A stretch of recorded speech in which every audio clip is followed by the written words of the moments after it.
அல்லேலூயா அல்லேலூயா அல்லேலூயா அல்லேலூயா அல்லேலூயா. இயேசு நாமத்தினாலே வாழ்த்துகிறேன். நம்ம சிலுவை தியானத்திலே மூன்றாவது நாளிலே நம்ம இருக்கிறோம். ஆண்டு கடந்த 2 நாட்களுமாய் சிலுவையிலிருந்து கிடைக்கிற நமக்கு நம்முடைய நன்மைகள் ஆசீர்வாதங்கள் என்ன என்பதை குறித்து நம்ம பார்த்துட்டு வருகிறோம். முதலாவது பாவங்களிலிருந்து மன்னிப்பு, பாவங்களிலிருந்து மன்னிப்பு நமக்கு கிடைக்கிறது. 2வது சுகம், வியாதியிலிருந்து சுகம் நமக்கு என்ன பண்ணுகிறது, சிலுவையிலிருந்து நம்ம கிடைக்கிறது. முழுமையான சுகம் நமக்கு என்ன பண்ணுறது, கிடைக்கிறது என்று பார்த்தோம். இன்றைக்கு சிலுவையிலிருந்து நமக்கு முழுமையை நமக்கு ஆண்டவர் என்ன பண்ணுகிறார், தருகிறார். முழுமையான லைஃப் வாழ்க்கையை நமக்கு என்ன தருகிறார். அந்த ஹோல்னஸ் அப்படின்னு சொல்றோம், ஆங்கிலத்தில் ஹோல்னஸ் அப்படின்னு சொல்லப்படுகிறது. அந்த ஹோல்னஸ் என்று சொல்லும்போது அதில் சமாதானம் அடங்கி இருக்குது, சந்தோஷங்கள் அடங்கி இருக்குது, எல்லா விதமான கனிகளும் அதில் அடங்கி இருக்கிறது. நன்மையான காரியங்கள் எல்லாம் அதில் அடங்கி இருக்கிறது. ஹோல் பேக்கேஜ் பார்க்கும் இல்லையா. ஒரு காரியம் முழுமையாய் நமக்கு கிடைக்கிறது என்று சொன்னால் ஆண்டவர் இந்த மாத்திரம் தான் அதெல்லாம் கிடைக்கிறது. இன்னைக்கு காலையில் கூட அதில் முழுமையை குறித்து தான் பார்த்தேன். ஆண்டவருக்கு வாக்குத்தத்தங்கள் முழுமையை குறித்து தான் ஆண்டவர் கொடுத்தார். ஆண்டவர் முழுமையாக எல்லா காரியங்களும் என்ன பண்ணுறாரு, செய்கிறான்னு பார்த்தோம். இன்றைக்கு காரியங்களும் அதுதான். ஏசாயா 53ஆம் அதிகாரத்திலே 5ஆம் வசனத்தை யாராவது வாசிங்கள். ஏசாயா 53ஆம் அதிகாரம் 5ஆம் வசனம்.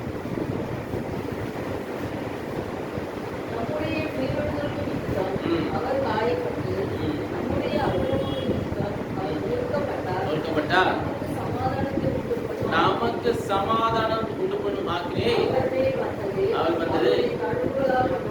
அல்லேலூயா. சமாதானம் உண்டு பண்ணும் ஆக்கினை அவர் மேல் வந்தது. நமக்கு சமாதானம் கிடைக்கும்படியாக அவர் ஆக்கினைக்குள்ளாக தீர்க்கப்பட்டார். சமாதானம் என்று சொல்லும்போது எபிரேய பாஷையில் ஷாலோம். ஷாலோம் என்று சொன்னால் அதுக்கு இன்னொரு பதம் இருக்கு, முழுமை, ஹோல்னஸ். அப்போ அந்த முழுமையான சமாதானம் அது ஆண்டவர் இயேசு கிறிஸ்துவின் பாடு நிமித்தமாக நமக்கு என்ன பண்ணுறது, கிடைக்கிறது. சமாதானமான வாழ்க்கை கிடைக்கிறது. புதிதான ஜீவியம் அவர்களாலே வாழுகிறோம். நேர்மையான காரியம் அவர்களாலிருந்து கிடைக்கிறது. அவர் ரத்தத்தாலே நமக்கு எல்லாம் அவர் என்ன பண்ணார், நமக்கு சம்பாதித்து கொடுத்திருந்தார். அப்போ இங்கே நமக்கு சமாதானம் உண்டு பண்ணும் ஆக்கினை அவர் மேல் என்ன பண்ணுது, வந்தது. அவர் தழும்புகளால் நாம் என்ன பண்ணோம், குணமாகிறோம். அப்போ நேற்றைய தினத்துல குணத்தை அவர் சுகத்தை குறித்து அவர் எப்படி சிலுவையை சிந்தின ரத்தத்தினாலே நமக்கு சுகம் கிடைக்கிறது என்பதை குறித்து நம்ம பார்த்தோம். இதுல இன்றைக்கு நம்ம அந்த சமாதானம் முழுமையாய் நமக்கு என்ன பண்ணுறது, கிடைக்கிறது. சமாதானமான வாழ்க்கை கிடைக்கிற அந்த முழுமையிலே நம்ம வாழ்கிறோம். அவருடைய முழுமையிலே நம்ம என்ன பண்றோம், வாழ்கிறோம். ஆதியாகமம் 1ஆம் அதிகாரத்திலே அவரு இந்த உலகத்துக்கு நம்ம மனுஷனை படிக்கும் போது 26ஆம் வசனத்திலிருந்து வாசிங்கன்னா அவர் எப்படி படைத்தார் என்று சொன்னா வாசிங்க. நமது சாயலாகவும் உண்டாக்குவோமாக.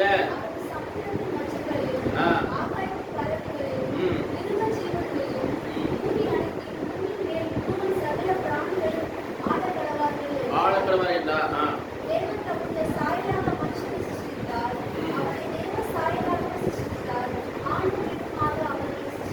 அல்லேலூயா. அப்போ 28 வரைக்கும் வாசிச்சீங்கன்னா 8 வரைக்கும்.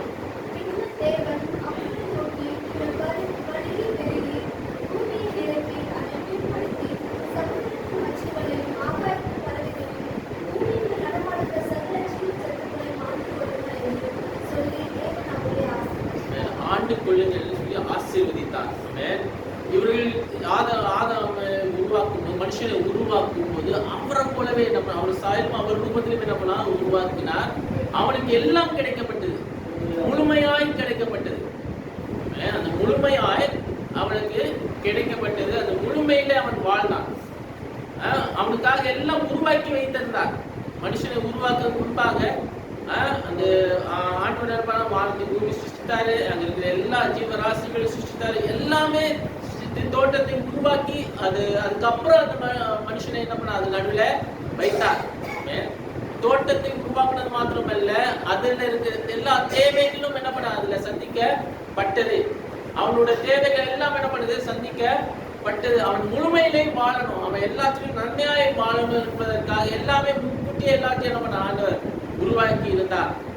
அப்போ அது எல்லாத்தையும் உருவாக்கி அதுல நன்மையிலே அவன் வாழும்படியாக எல்லாத்தையும் உருவாக்கி அதன் மேல அவனை அதிகாரியாய் வைத்தான். அது மேல அவனுக்கு அதிகாரியா வைத்தால் எல்லாம் அவனுக்கு கீழாக இருந்தது. எல்லாம் அவனுக்கு கீழாக இருந்தது. அப்போ அவரோட முழுமையில வாழும் போது எல்லா விதமான அதிகாரமும் நமக்கு கையில என்ன வருகிறது.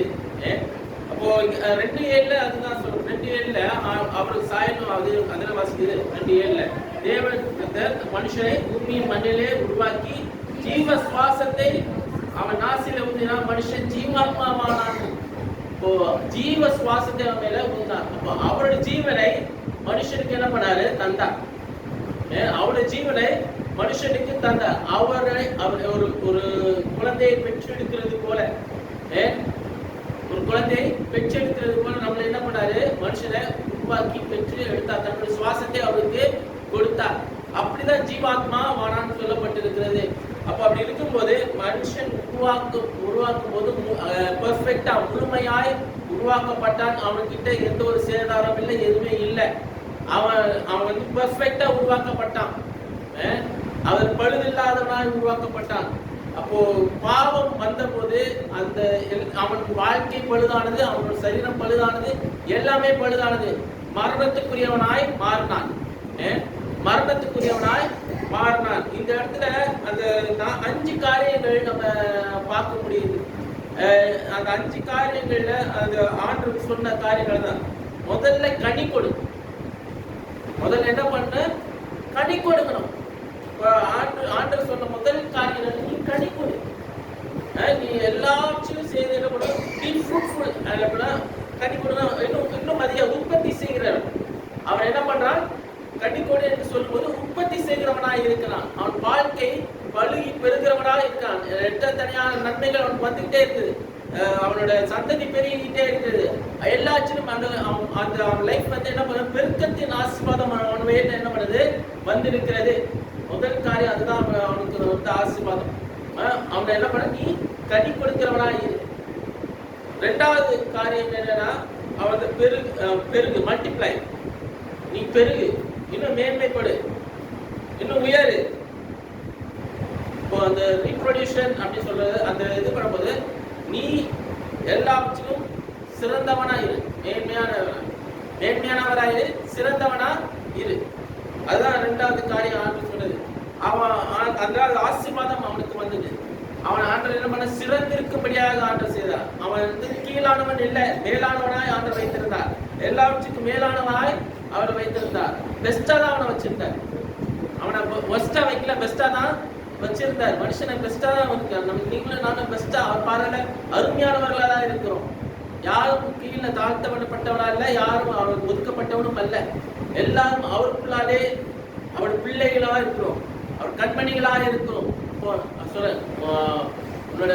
அவர் அனுமதி இல்லாம உங்களோட தலையில இருந்து ஒரு முடி கூட நம்மளால விழாதுன்ற அந்த அளவுக்கு ஒரு கண்ணுமா வச்சு நம்மளை என்ன பார்த்து கொண்டு இருக்கிறார். நம் தேவன் பெரியவரா இருக்கிறார். அனுதினம் நம்ம கவனமா இருக்கிறார், நோக்கமா இருக்கிறார். அப்போ 3வது என்னன்னா பூமி நிரப்பு. பூமி என்ன பண்ணு நிரப்பு. எல்லாத்திலும் நிறைவேறுகிறவனா இரு. ஆக்டிவ் இன் ஃபுல்ஃபில்லிங். ஆங்கிலத்தில் சொல்ற ஆக்டிவ் இன் ஃபுல்ஃபில். எப்பவுமே ஆக்டிவா இரு. எல்லாத்திலும் நிறைவேற்றுகிறதுல, ஒரு காரியத்தை நிறைவேற்றுகிறதுல ஆக்டிவா இருக்கணும். அந்த ஆக்டிவ்னஸ் போயிடுச்சுன்னா சுறுசுறுப்பு, அந்த சுறுசுறுப்பு தன்மை போய்விட்டு என்று சொன்னா அது அந்த சோர்வு வந்துடுச்சுன்னா எந்த காரியமும் செய்ய முடியாது. ஒரு காரியம் ஆண்டவர் உங்க வாழ்க்கையில வைத்திருக்கிறார் என்று சொன்னா நீங்க செய்து முடிக்க வேண்டும். ஆண்டவர் உங்க வாழ்க்கையில செய்து முடிக்க வேண்டும். நீங்க ஒரு காரியம் செய்யணும் என்று சொல்லி அவர் விரும்பினார் என்று சொன்னா அந்த சுறுசுறுப்பு கண்டிப்பா வேணும், அந்த ஆர்வம் இருக்க வேண்டும். அந்த ஆக்டிவா நீங்க இருந்தா மாத்திரம்தான் அது செய்து முடிக்க முடியும். தேவனுடைய பலன் வேணும், எல்லாம் வேணும் தான். ஆனா உங்களுக்கு அந்த ஆர்வம் முதல்ல இருக்கணும், செய்து முடிக்கணும் என்ற ஆர்வம் இருக்க வேண்டும். அப்போ முழுமையா அந்த திருப்திகரமான வாழ்க்கையை வாழ்றது வேற இல்லை. நம்ம வாழ்க்கை நிறைவேற்றி காரியங்கள் முடிக்கணும்னா அது திருப்திகரமான வாழ்க்கை, செட்டில்டு லைஃப், லைஃப்ல செட்டில்டு லைஃப். அப்போ செட்டில் லைஃப் வந்து நம்ம ரிட்டையர் ஆகி எல்லாம் முடிச்சு அதுக்கப்புறம் தான் செட்டில் லைஃப். அந்த உலகத்தானோட யோசனை இல்லை. இப்போமே இந்த லைஃப்ல இங்க இப்போ நீங்க இருக்கிற பலத்துல நீங்க என்ன பண்ணணும், இந்த லைஃப் செட்டில் லைஃப் என்ன பண்ணணும், வாழணும். ஆண்டுக்குள்ளாலே வாழுகிற லைஃப் செட்டில்டு லைஃப். நீங்க எல்லாவற்றிலும் வாழ்ந்து சுகமா இருந்தா ஆண்டு சொல்லுகிறார் இல்லையா? நீதிமான் என்ன பண்றான், எல்லாவற்றிலும் வாழ்ந்து சுகமா இருக்கிறான். அப்போ அவன் வாழ்க்கை எல்லாவற்றிலும் திருப்திகரமாய் இருக்கிற வாழ்க்கையா இருக்கிறது. ஒரு தேவனுக்குள்ளாலே வாழுகிற வாழ்க்கை திருப்திகரமான வாழ்க்கையா இருக்கிறது. நான்காவது காரியம் என்னன்னா கீழ்படுத்து. நான்காவது காரியம் என்ன பண்றாரு, எல்லாத்தையும் கீழ்படுத்து. மச்சங்களையா இருக்குன்னா எல்லாத்துக்கும் உனக்கு கீழே என்ன பண்ண, கீழ்படுத்து. மிருகங்கள், ஜீவங்கள் எல்லாம் அவனுக்கு கீழே கொடுக்கப்பட்டிருந்தது. அவனுக்கு அந்த அதிகாரத்தை கொடுக்கப்பட்டிருந்தது. அந்த அதிகாரம் அவனை இழந்து போனான். மனுஷன் என்ன பண்ணான், அந்த அதிகாரம் அவனுக்கு என்ன பண்ண கொடுக்கப்பட்டிருந்தது. அந்த அதிகாரத்தை அவன் என்ன பண்ணான், இழந்து போனான். அவனுக்கு ஆண்டவர் எல்லாம் அவனுக்கு கொடுக்க அவனுக்கு கீழே தான் வச்சிருந்தார். தேவ தூதர்களும் அவனுக்கு கீழே தான் வைத்திருந்தார். அவனுக்கு பணிவிடை ஆவிகளாக வைத்திருந்தார். எல்லாம் அவனுக்கு பணிவிடை செய்கிறவர்களாக என்ன பண்ண வைத்திருந்தான். ஆனா அவன் எல்லாத்தையும் என்ன பண்ணான், இழந்து போனான். பாவத்தினால் எல்லாத்தையும் இழந்து போனான். திரும்பி ஆண்டவர் இயேசு கிறிஸ்து மூலமாக, அவர் ரத்தத்தின் மூலமாக நமக்கு திரும்பி அந்த அதிகாரம் கொடுக்கப்படுகிறது. வரும் நாட்களிலே ஆண்டவர் இயேசு கிறிஸ்து வருகையிலே நாமும் அவரோடு போய் சேருவோம். புதிய வானம் புதிய பூமி உண்டாகும். வெளிப்பட்ட விசேஷத்துல சொல்லப்பட்டபடியாக புதிய வானம் இருக்கு, புதிய பூமி இருக்குது. அங்க சூரியனும் இல்லை, சந்திரனும் இல்லை. அவரே நித்திய வெளிச்சமாய் இருக்கிறார். அவர் தான் எல்லாத்தையும் பிரகாசிக்கிறவா செய்யறாரு. நம்மளையும் பிரகாசிக்கிறாரு. எல்லாம் பண்ணப்பட்டிருக்கு. அங்கே சிங்கமும் மாடை போல என்ன பண்ணும், உள்ள தின்னும். குழந்தைகள் என்ன பண்ணுவாங்க, சிங்க குட்டிகளோட என்ன பண்ணுவாங்க, விளையாடுவாங்க. எப்போ ஆதியில எப்படி ஆதாம் இருந்த நிலைமையில எப்படி இருந்ததோ, அவர் எப்படி இமேஜின் பண்ணாரோ, ஏதேன் எப்படி இமேஜின் பண்ணாரோ, எப்படி இருக்கணும் என்று இமேஜின் பண்ணாரோ, அதே நித்திய ஏதேனை ஆண்டவர் என்ன பண்ண உருவாக்குவார் இந்த பூமியில. அப்பொழுது இதெல்லாம் நடக்கும். அந்த 1000 வருஷ அரசாட்சியில இதெல்லாம் நம்ம பார்ப்போம், கண்கூரா நம்ம பார்ப்போம். அந்த நம்பிக்கையில தான் நம்ம வாழுகிறோம். கிறிஸ்துவ வாழ்க்கை என்பது அந்த நம்பிக்கை உள்ள வாழ்க்கை, பரலோக நம்பிக்கையுள்ள வாழ்க்கை, நித்திய ஜீவனோட நம்பிக்கையுள்ள வாழ்க்கை. அவர் ரத்தத்தாலே நமக்கு ஆண்டவர் என்ன நமக்கு உரிமைப்படுத்தி கொடுத்திருக்கிறார். அந்த நித்திய ஜீவனை, அந்த வழியை ஆயத்தம் பண்ணி கொடுத்திருக்கிறார்.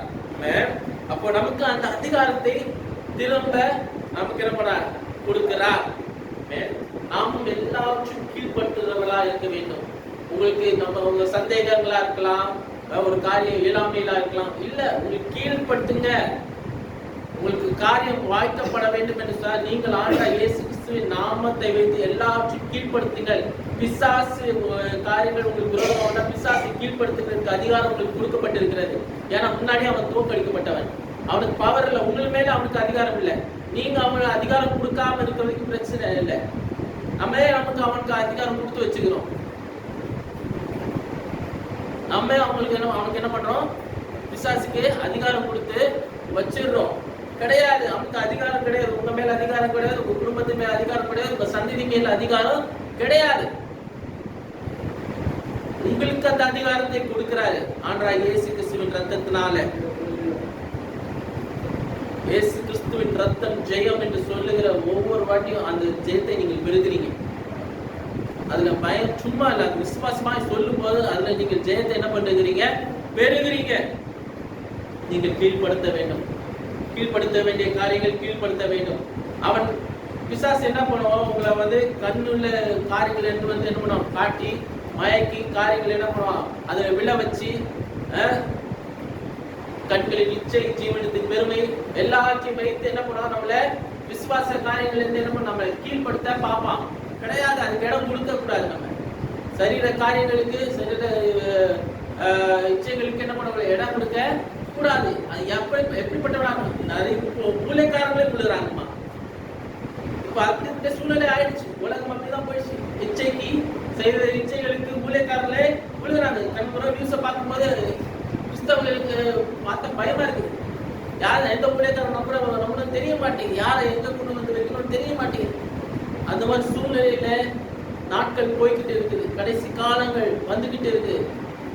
இந்த மாதிரி எல்லாம் நடக்கும் என்று கள்ள தீர்க்கதரிசிகள் உருவாகுவார்கள் என்று முன்கூட்டியே ஆண்டவர் என்ன கூட உரைச்சிட்டாரு, தீர்க்கதரிசனமா உரைச்சிட்டாரு. கடைசி நாட்களில் நடக்கும் என்று சொல்லிட்டாரு. நடந்துகிட்டு தான் இருக்குது.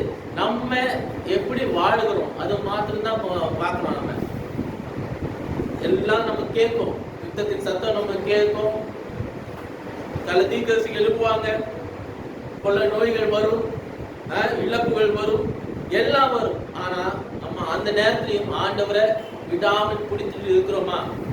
ஆண்டவருடைய அதிகாரத்துக்குள்ளாலே நாம் இருக்கிறோமா? அவரை பிடித்துக் கொண்டு இருக்கிறோம், அவருடைய பிள்ளைகளா இருக்கிறோம். அவருக்கு எந்த அதிகாரம் இருக்கோ அதே அதிகாரம் நமக்கும் இருக்கிறது. அல்லேலூயா. விசுவாசிக்கிறீங்களா இல்லையா? அப்போ அவருக்குரிய அதிகாரம் நமக்கும் உரியது.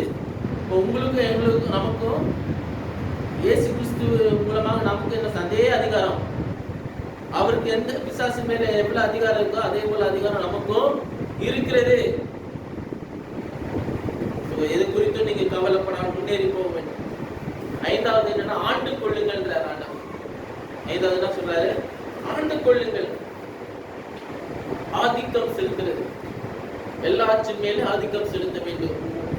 டொமினியன், டாமினேட்டிங், ஆங்கிலத்தில் டாமினேட்டிங் என்று சொல்லுவாங்க. இப்போ எல்லாற்றிலும் நீங்க என்ன பண்ணணும்? ஆதிக்கம் செலுத்துகிறவா இருக்க வேண்டும். இப்போ மனுஷன் மேல இல்லை, உங்கள் தோல்வியின் மேல, உங்களை கீழ்படுத்துகிற காரியங்கள் மேலே நீங்கள் என்ன பண்ணணும்? அதை நீங்கள் மேற்கொள்ளுகிறவர்களா இருக்க வேண்டும். உங்களை கீழே தள்ளுகிற காரியங்களை நீங்க என்ன பண்ணணும்? அதை ஏறி மிதிச்சு போய்கிட்டே இருக்கணும். நீங்க முன்னேறி போய்கிட்டே இருக்கணும். நீங்க அதை டாமினேட் பண்ணணும். பிசாசுக்கு எதிர்த்து அப்பொழுது உங்களை விட்டு அவன் என்ன பண்ணுவான்? ஓடி போவான். அப்ப அவனை எதிர்த்து மிதிச்சுட்டு போய்கிட்டே இருக்கணும். அவன் உங்க பக்கம் தலை வச்சு படுக்காத அளவுக்கு என்ன பண்ணணும். இயேசுவே அவன் சோதிக்க துணிஞ்சவன், உங்களை சோதிக்கிறதுக்கு ஒரு நிமிஷம் ஆகாது. அப்போ இயேசு எப்படி மேற்கொண்டு போனாங்க? என்னை விட்டு விலகு அப்படி சொல்லி போன சொன்னாங்க. அதே மட்டும் விலகி போ அப்படி சொல்லிட்டு போய்கிட்டே இருக்கணும். ஏறி முடிச்சு போய்கிட்டே இருக்கணும். ஆண்டவர் உங்களுக்கு அதே அதிகாரத்தை கொடுத்திருக்கிறார். அதை ஆண்டு கொள்ளும்படியாக எல்லாத்தையும் ஆண்டு கொள்ளும்படி சிச்சுவேஷன்ஸை நீங்க உங்கள் கருத்துல நீங்க வச்சுக்கோங்க. சூழ்நிலையை உங்கள் சாதகமாக நீங்கள் மாற்ற வேண்டும். ஆண்டவர் உங்களுக்கு எல்லாத்தையும் அதுக்கேற்ற பலத்தை ஆண்டு தருவார். ஆனா நீங்க என்ன பண்றோம்? அது முதல் அடி எடுத்து என்ன பண்ணும்? வைக்கணும். விசுவாச அடி எடுத்து என்ன பண்ணும்? வைக்கணும். வைத்து எல்லாத்தையும் ஆண்டு கொள்ளுகிற அளவுக்கு ஏற்ற பலத்தையும் சத்துவத்தை ஆண்டு நீங்க கேட்டு முன்னாடி போய்கிட்டே இருக்கு. அதான் உங்கள் பிரச்சனையின் மேல் நீங்கள் ஆதிக்கம் செலுத்த வேண்டும். உங்கள் கடன் மேல நீங்கள் ஆதிக்கம் செலுத்த வேண்டும். உங்களை கீழ்படுத்துகிற மேல நீங்கள் ஆதிக்கம் செலுத்த வேண்டும். எந்த காரியமா இருக்கலாம், உங்களை ஸ்டோர் படிக்கிற காரியங்கள் மேல நீங்க நம்ம ஆதிக்கம் செலுத்த வேண்டும். ஆதியாகமம் 6ஆம் அதிகாரத்துல பாவம் பெருகி இருக்குதுன்னு சொல்லப்பட்டிருக்கு. நோவா காலங்கள்ல பாவம் என்ன பண்ணுது? பெருகி இருக்குது. அவர் சொல்லிக்கிட்டே இருக்கிறார். 11-12 நினைக்கிறேன். 11 வாசிங்க. எப்படி இருந்துதான்? தேவனுக்கு முன்பாக சீர்கெட்டதா இருந்துதான். பூமி கொடுமையினால் நிறைந்திருந்தது. பூமி என்ன பண்ணுது? அவர் பார்வையில எப்படி இருக்குதான்? சீர்கெட்டு போயிருந்ததான். பூமி கொடுமையினால நிறைஞ்சிருந்ததான். பாவம் பெருகிற போது 12 வாசிங்க. தேவன் பூமியை பார்த்தார். இது அது சீர்கெட்டதா இருந்தது. மாம்சமான யாவருக்கும் பூமியின் மேல் தங்கள் வழியை கெடுத்துக் கொண்டிருந்தார்கள். எல்லாரும் என்ன பண்ணாங்க? அவங்க வழி, ஆண்டவர் வழியை அவனுக்கு வைத்திருந்தார். ஆனா இவங்களே அவங்க வழியை என்ன பண்ணாரு? எல்லாம் கெடுத்து கொண்டிருந்தாங்க. செய்யக்கூடாத காரியங்களை செய்து கொண்டிருந்தாங்க. இணைக்க கூடாத இடத்துல போய் இணைந்து கொண்டிருந்தாங்க. அது முதல் பகுதியில நீங்க பார்த்தீங்கன்னா முதல் வசனத்தை வாசிங்க. மனுஷன் பூமியின் மேல் பெருகத் துவக்கி அவர்களுக்கு குமாரத்திகள் பிறந்தபோது தேவகுமாரன் மனுஷகுமாரத்திகளை அதிக சௌந்தரியம் உள்ளவர்கள் என்று கண்டு அவருக்குள்ளே தங்களுக்கு பெண்களை தெரிந்து கொண்டார்கள். அப்பொழுது கர்த்தர், என் ஆவி என்றைக்கும் மனுஷனோட போராடுவதில்லை, அவன் மாம்சத்தோட அவன் இருக்க போகிற நாட்கள் 120 வருஷம் என்றார். குறைச்சிட்டாரு, வயசே குறைச்சிட்டாரு. ஏன்னா பண்றது காரியம் என்னது? தேவையில்லாத காரியம் என்னது? அவங்களுக்கு ராட்சதர்கள் என்ன பண்ணாங்க? பிறந்தார்கள் சொல்லப்படுது. அவங்க தேவகுமார் மனுஷகுமார் சௌந்தரியமா இருக்கிறத பார்த்துட்டு அவங்களோட என்ன இசைந்து அவங்களுக்குள்ள என்ன பண்ணதுனால ராட்சதர்கள் என்ன பண்ண போறாங்க. அப்போ அது மாதிரி இது கண்டினியூ பண்ணிச்சுன்னா, டே கண்டினியூ ஆயிடுச்சுன்னா என்ன ஆகும்? இந்த ஃபுல்லா இடம், பூமி ஃபுல்லா என்ன பண்ணும்? நரகமா மாறிடும். அதனால என்ன பண்ணாங்க? ஆயுஷ் நாட்கள் என்ன பண்ணாரு? குறைச்சிட்டாரு. நீங்க பண்றீங்களா? அவ்வளவுதான். மனுஷனோட ஆயுஷ் நாட்கள் 120 வருஷம் தான். அப்போ இங்க பாவம் என்ன பண்ணுது? பெருகி போயிடுச்சு. பாவம் வந்து பெருகிறதுனால அவர் பார்வைக்கு அசுத்தமானவர்களாக தெரிந்தாங்க. கொடுமையான சின்ன 11ஆம் வசனம், அதுதான் 11ஆம் வருஷத்துல அவர் முன்பாக அசுத்தமானவை காரியங்களை என்ன பண்ணா செய்து கொண்டிருந்தாங்க. பாவம் பெருகி பெருகி இப்ப என்ன ஆச்சு? ஒரு கட்டத்துல நோவா கூப்பிட்டு, இதெல்லாம் நம்ம கிடையாது, அடிச்சு போட்டுடலாம், நான் பூமியை அழிச்சு போடுறேன், வாய்ப்பு மேல வாய்ப்பு கொடுக்குறாங்க. ஒரு காரியம் உடனே எல்லாத்தையும் அழிக்கிறது கிடையாது. வாய்ப்புகளை என்ன பண்றாரு? தருகிறாரு. நோவா கிட்ட வந்து பேரை கட்டுன்றாரு. நோவா கிட்ட வந்து பேரை கட்டுன்றாரு. பேரை கட்டும் போதெல்லாம் நோவா வந்து சும்மா கிடையாது. நேரம் கிடைக்கிற நேரத்துல அவங்களுக்கு என்ன பண்ணாங்க? வார்த்தைய சொல்லிட்டு இருக்காங்க. அழிவு வரப்போது, மழை வரப்போது, வெள்ளம் வரப்போது, ஆண்டு வந்து என்ன பண்ண உலகத்தை அழிக்க போறாரு, பூமி அழிக்க போறாரு. பிரசன்னம் சொல்லப்பட்டிருந்த, அது வார்னிங் கொடுக்கப்பட்டு இருந்தது. வார்னிங் கொடுக்காம இல்லை, ஆனா ஏற்றுக்கொள்ள மனம் இல்லை. 3 காரியம் அந்த இடத்துல நடந்தது. சிலை வழிபாடு இருந்தது. ஏன்னா அவர் சிருஷ்டிகரை நினைக்காமல், சிருஷ்டிகரை மறந்து, சிருஷ்டிகரை சேவிக்காமல் சிருஷ்டியை சேவித்தார்கள். சிலையை என்ன பண்ணாங்க? சேவித்தார்கள். 2வது காரியம் என்ன? ரத்தம் சிந்துதல், கொலைபாதகங்கள் எல்லாம் அது சீரழிந்து போன நிலைமை. கொலைபாதகம் முழுமையாக அவங்க என்ன பண்ண அந்த டைம்ல ஆட்கொண்டதுனால சீரழிஞ்சு போனாங்க. அதே நிலைமையை இப்பவும் நம்ம பார்க்க முடியுது. கொலைபாதகங்கள் நிறைய நம்ம என்ன பண்ண பார்க்க முடிகிறது. மத்தேயு 24ஆம் அதிகாரத்துல 37ஆம் வசனம் சொல்ல, நோபா காலங்களிலே சொல்லப்பட்டபடி இதே மாதிரி என்ன பண்ணும்? நடக்கும், அழிவு இன்னும் திருப்பி வரும் என்று சொல்லப்படுகிறது. 37ஆம் வசனம் நினைக்கிறேன். எப்படி நடந்ததோ மனுஷகுமார் வரும் காலங்களில் என்ன பண்ணா அதே மாதிரி அழிவு நடக்கும். எல்லாத்துக்கும் ஆயத்தமா இருக்க வேண்டும். அதான் சொல்ல, அதுக்கு முன்னாடி வருகை, நம்மளுக்கு வந்துட்டு நம்ம வருகையில நம்ம போயிடணும். ஆண்டவரே, ஜபம் அதுதான், ஒவ்வொரு விசுவாசிக்கு ஜபம் அதுதான். அவர் வருகையில முன்னாடி நம்ம என்ன பண்ணிடணும்? போய்விட வேண்டும். இந்த கொலைபாதகங்கள் முழுமையாய் இன்னும் தலைவிட்டு ஆடிக்கொண்டு இருக்கிறது. நம் இந்திய தேசத்தில் ஆடிக்கொண்டு, உலகம் எங்கும் ஆடிக்கொண்டு இருக்கிறது. ஜாக்கிரதையா இருக்கணும். 3வது ஒழுக்கக்கேடு. நல்ல காரியங்களை விட்டுட்டு தேவையில்லாத அசுத்த சரீரத்தை தேவையில்லாத இச்சைகளுக்குள்ளாலே கீழ்படுத்தி, அதை அசிங்கப்படுத்தி, பார்க்கக்கூடாதுக்குள்ள பார்க்கறது, செய்யக்கூடாதுல செய்யறது, பண்ணக்கூடாத காரியங்களை பண்ணிட்டு அப்படிதான் என்ன சில இன்னும் ஒரு சாரார் பண்ணிட்டு இருக்கிறாங்க. இப்ப என்ன நடக்குது? எல்லாம் இழந்து போகப்படுகிறோம். இந்த காரியம் திரும்பி நோவா காலங்கள்ல இதுதான் நடந்தது. இதுதான் என்ன பண்ணுது? நடந்தது. திரும்பியும் இப்பவும் அதே மாதிரிதான் நடக்க ஆரம்பிச்சிட்டு இருக்குது. நடந்து நிறைய ஆயிட்டு இருக்குது. இன்னும் அதிகரிச்சு தான் இருக்குது, குறைபடல. சொந்த தகப்பன் பிள்ளைய நாஸ்தி பண்றது,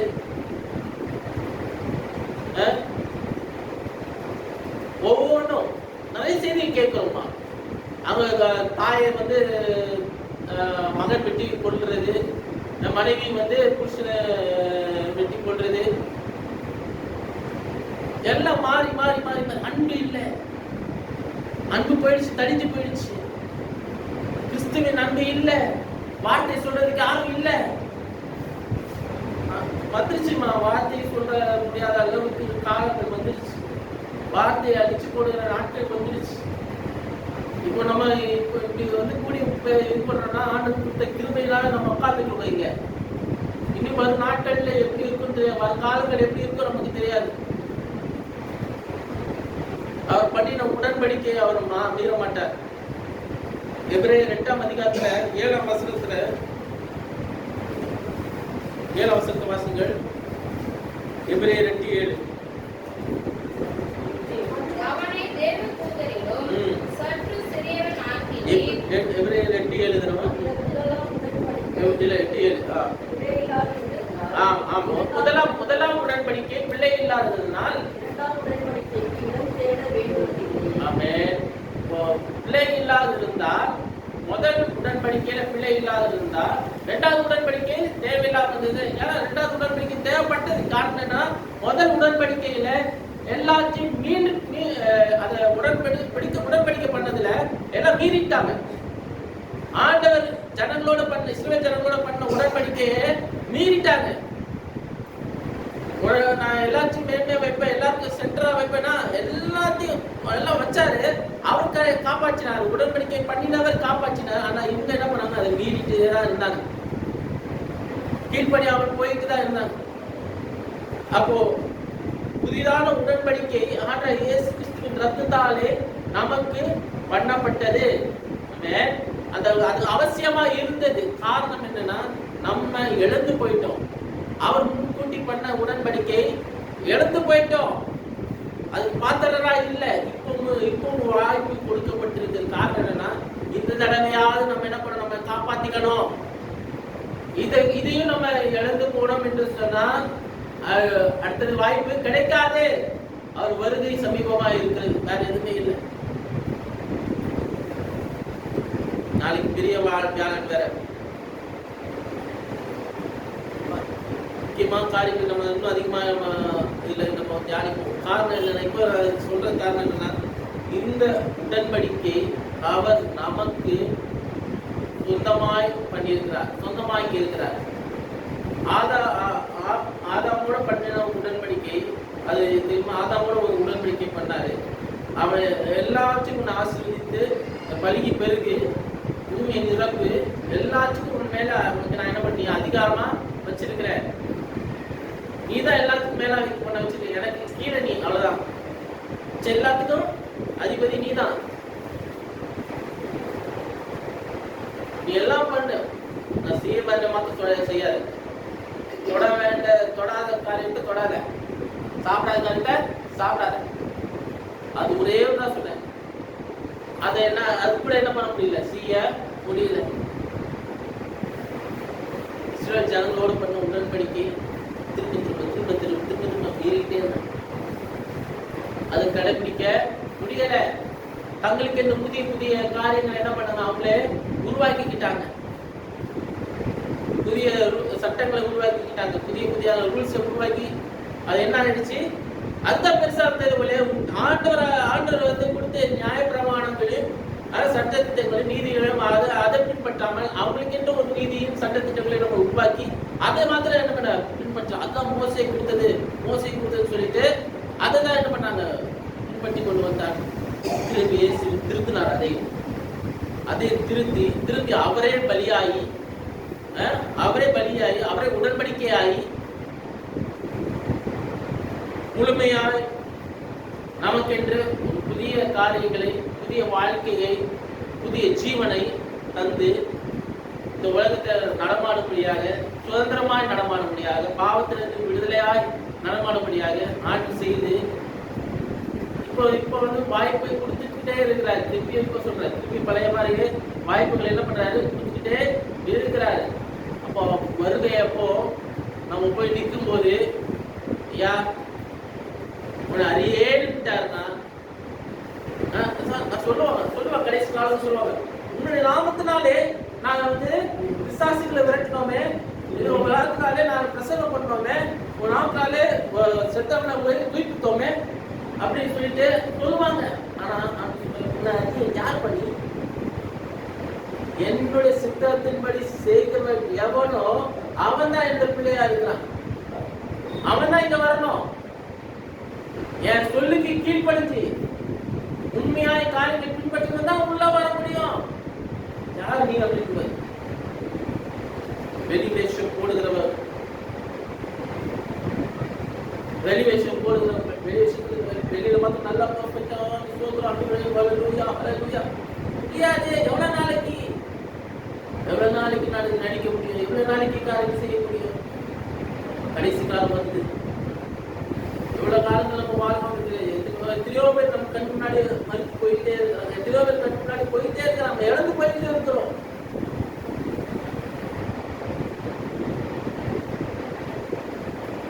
கடைசி கால எச்சரிக்கை வந்துகிட்டே தான் இருக்கு. நிறைய சபைகள் இப்போ அதெல்லாம் சொல்றதும் இல்லை. நம்ம நிறைய இடத்துல இந்த மாதிரி கடைசி கால எச்சரிக்கை நம்ம என்ன பண்ற கேட்க முடிகிறது இல்லை. நமக்கு காலம் கொள்ளாதவர்களாக நாட்களை பிரயோஜனப்படுத்திக் கொள் என்று சொல்லப்பட்டு,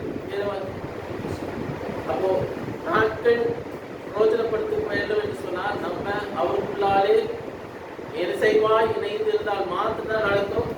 பரிசுத்தாவியானவரோட இணையணும், அந்த இயேசு கிறிஸ்துவோட இணையணும், பிதாவாகி தேவனோட இணையணும். எல்லாம் நீங்கள் இணைந்து அவரோடு வாழ்கிற வாழ்க்கையை தான் முக்கியம்.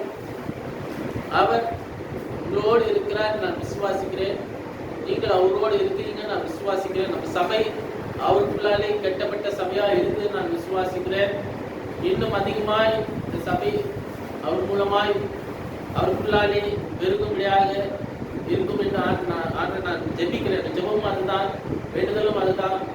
யாரு எதுவுமே கிடையாது, ஆண்டவர் தான் முக்கியம். நமக்கு எல்லாம் வேற எதுவுமே இல்லை, ஆண்டவர் தான் முக்கியம். அவர் தான் நம்ம தஞ்சம், அவர் தான் கோட்டை, அவர் தான் கேடகம்.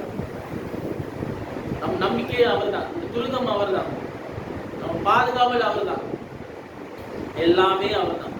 அவர் தான் அந்த முழுமை, வேற எதுவுமே இல்லை. அந்த முழுமையில வாழணும். முழுமையாகி ஆண்டவராகிய இயேசு கிறிஸ்துவிலே நம்ம என்ன பண்ணோம், வாழ வேண்டும். அந்த முழுமையில நீங்க வாழ்வீங்க, இதுக்கப்புறமும் வாழ்வீங்க நான் நம்புறேன்.